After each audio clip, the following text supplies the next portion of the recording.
Good morning and welcome from Aow Yai beach, Koh Phayam. So this appears to be pretty much a beach with very little inhabitants really. There's a couple of restaurants, a few bars. This is sort of where the beach meets a mangrove. So it is split in two, and what I've noticed as well is all the beaches in Koh Phayam are really tidal.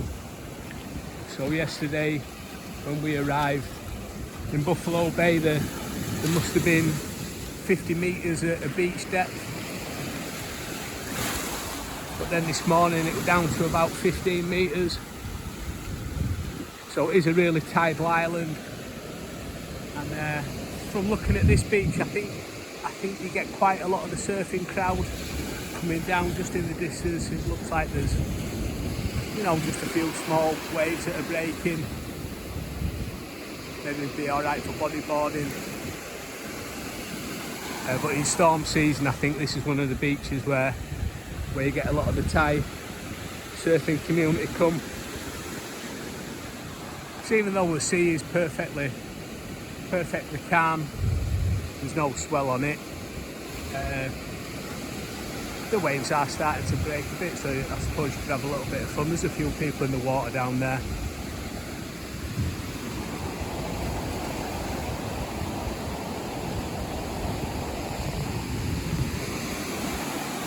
But yeah, another pretty much deserted beach on island. It's not as clean as this one.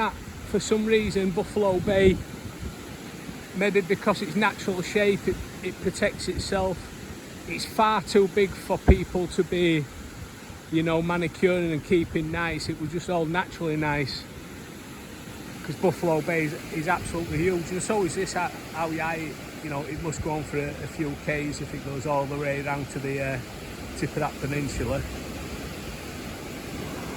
But there's a little bit more rubbish. And as well, if you are going to come here and you are going to swim, I swim regular, so I class myself not as an exceptional swimmer, but I class myself as a strong swimmer. But even alternate tide, you will realise that you are working that little bit harder, and I'd sort of recommend that if tide's anywhere near turn and you're not the strongest swimmer, I'd maybe advise against not going in, because it is, even though it looks calm, there's a bit of pull in it. And I did a bit of distance yesterday, and it seemed a lot harder obviously than somewhere with no pull. But yeah, another great beach. Definitely if you're wanting to come down and enjoy a bit of surfing or bodyboarding, I'm going to try and get a two-berth canoe later, see if we can get around mangroves.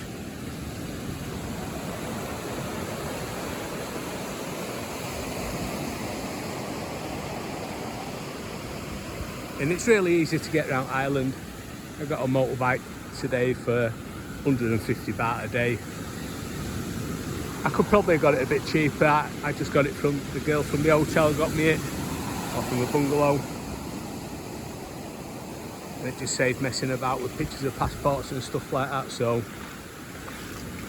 easy enough, 150 baht a day, and you definitely need one to get around. There's no other way to get around the island unless you're getting there yourself. There might be an odd taxi driver or odd person that will ferry you about for a cost, but you better be independent really, aren't you, and just getting your own bike for a few days.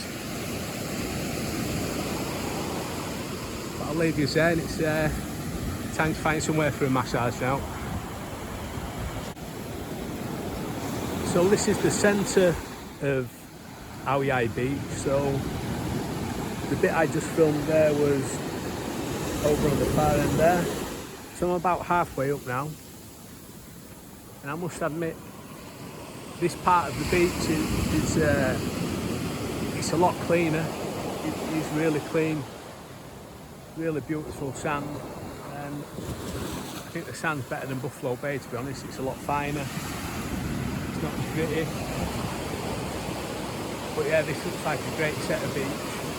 But like I said, it's very tidal, so the tide's far in at the moment. But I think if you came back for sunset, I think you'd be able to get a nice walk along the beach, and there'll be plenty of space for you.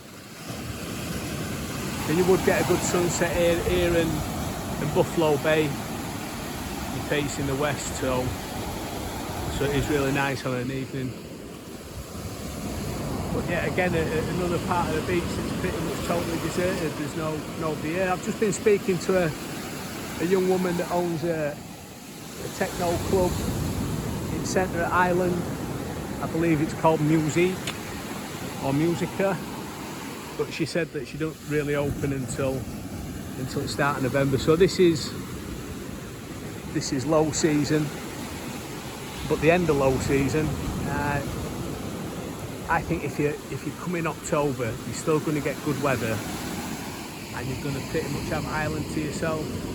The only other thing about having Island to yourself is you've got less opportunities for, what restaurants to eat in and stuff like that. Not everything's open yet. But I think it's worth sacrifice. I think to get an island like this, a big island like this, really to yourself, there's hardly anybody here.